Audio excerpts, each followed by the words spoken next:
Z Flip 3 problem.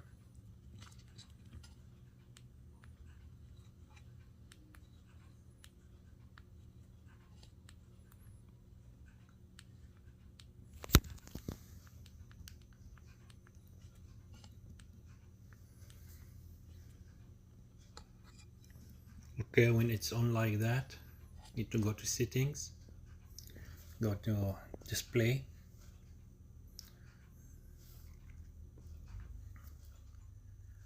and change motion smoothness from adaptive to standard, and now you're good to go.